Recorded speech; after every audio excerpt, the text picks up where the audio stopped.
think that there's a certain delusional quality that all successful people have to have. You have to believe that something different than what has happened for the last 50 million years of history. You have to believe that something different can happen. Yeah, it's almost a kind of innocence. Absolutely. In other words, if you knew how difficult it was, right, you would have never gone down that path. Absolutely. You know, if somebody had said to Ali, no one can beat this guy. He's this much stronger, he's this much bigger, he's got that much bigger punch than you do, and he believed that, he would have said, never you got to have an take the innocence first that step. somehow. Absolutely. You know, I think that's a huge part of me, because, and I say to my friends all the time, and we laugh about it, I truly, honestly, as I sit here before you right now, as honestly as I can say it to you, I truly believe that I could be the president if I wanted to. And as bizarre as that may sound to people that have traveled the path before me, and to people who actually know how difficult it is, foolish Will Smith honestly believes it's sitting here. Well, what there is about that is a sense of the innocence about it, as well as a disarming honesty about it, if you say it that way. Now, here's what's interesting about you, is that there are people who have said that about you, too, who've been around you as a creative performer. Absolutely. Barry Sonnenfeld, I think it was, you know, did you work with him, or he Yes. was involved in this somehow, said something like that, that if Will Smith decided he wanted to go into politics, I'd be there to help him by making commercials, whatever I could do within my own talent. Yeah. Which raises the interesting question, is that something that at some point in your life you might think about, politics? Well, you know, I absolutely feel that there are certain gifts and certain talents that God has blessed me with, that it would be spiritually criminal to only use to make money. My travels in Africa, and spending time with Muhammad Ali, and spending time with Nelson Mandela, there are certainly issues that are important to me, and things that I've been blessed with the vehicle to be able to change, to be able to, as sappy as it may sound, make the world a better place, however minute the change. And that's something that is important to me, but I don't believe that politics is the best use of your energy and time right absolutely. now. Yeah. But the interesting thing, too, is that there is this concept, and you see it with lots of different people, you know, even with people who are evil. Some will say, he had so much talent. If that talent could have been redirected to something good. It is the idea, if you are given and you work hard, because there's nothing more apparent about Will Smith than how diligent and hard he works at being who you are. I mean, you appreciate the notion, it looks like to me from what I know about you, of understanding that you have to be prepared in order to maximize the possibilities of gifts, right? Absolutely. And I believe, and I learned very young. From parents? From my parents, absolutely. That you don't try to build a wall.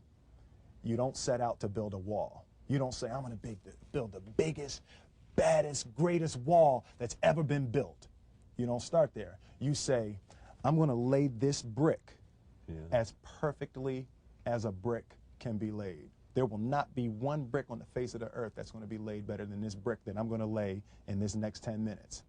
And you do that every single day. And soon you have a wall. And soon you have a wall. And I think psychologically, the advantage that gives me over a lot of people that I have been in competition with in different situations is it's difficult to take the first step when you look how big the task is. The task is never huge to me. It's always one brick. Me too. I mean, it is amazing how people are paralyzed from doing anything because they can't take the first step. Whereas you just say, look, all I'm doing is laying this one brick. I am not building the Great Wall of China here. Absolutely. I'm putting a brick here, and I'm going to have the best brick I can. Your father, I think I read, had you and your brother work on a wall of some kind? Yeah. We're talking about our figurative wall. That comes from work on a literal wall. Yeah, right. My father owned. It actually was an old bakery when I was growing up. My father was an electrician and a refrigeration man. We would install supermarkets. You see the long freezer cases in supermarkets. We would install those long freezer cases and all the lights. That's what we would do every summer. Yeah. So this one year, my father had his shop, and he decided for whatever reason that he wanted a new wall on the front of his shop. So he tore down probably about 16 feet high and probably about 30 feet long. He just completely tore the wall down, and my brother and I had to dig a 6-foot hole. We for were the mixing foundation. for the foundation, and we were mixing the concrete by hand. Yeah. A year and a half.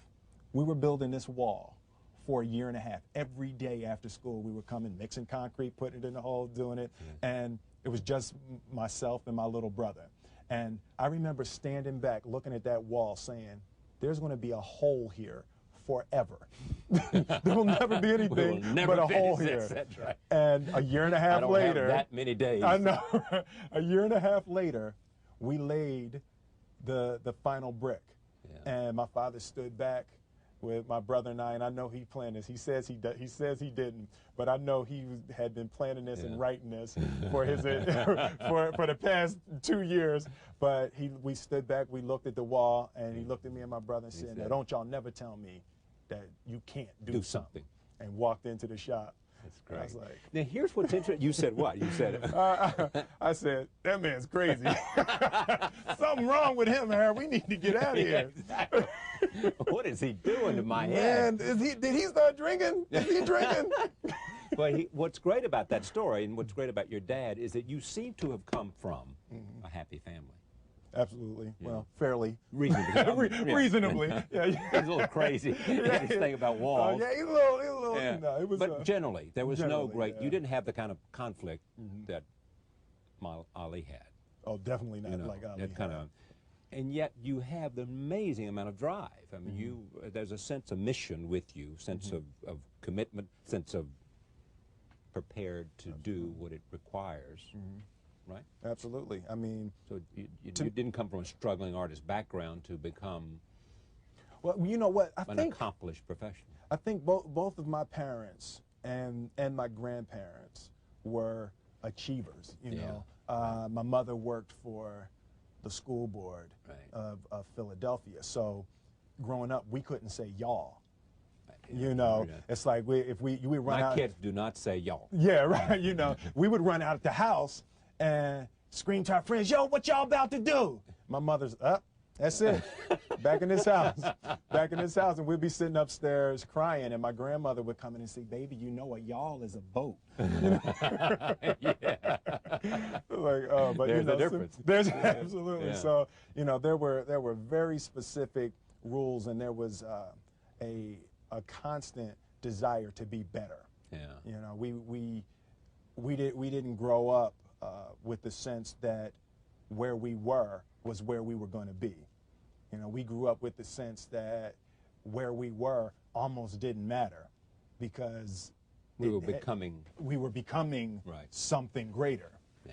And I always remember that my mother or father or grandmother would say, "That's great, baby. You did a really good job with that. That's incredible. Congratulations. Try this next time." Yeah. You know, there was always a little bit Stretching. more. Absolutely. When you started out as a rapper, were you already thinking, if I get to do this really well, I'll have a television show. And if I have a television show, I can be in feature films. And if I'm in feature films, I can be. For me, it was always, my biggest dream coming up was I wanted to hear one of my records on the radio. That was it? That was it. That's what I wanted to do. I wanted to hear one of my records on the radio. And I wanted to see someone hear my record on the radio. And in June 1986, I saw a guy ride past my father's shop, you know, dropping his head, you know. So from that point, I've really been beyond my dreams. And even with the first Grammy nomination, we were we were beyond Yeah. anything. We when we recorded, we didn't say, "Wow, it would be cool to be." We at just the want to hear it Grammys." on the radio. We just want to hear it on the radio, you know. Yeah. And from that point, I've been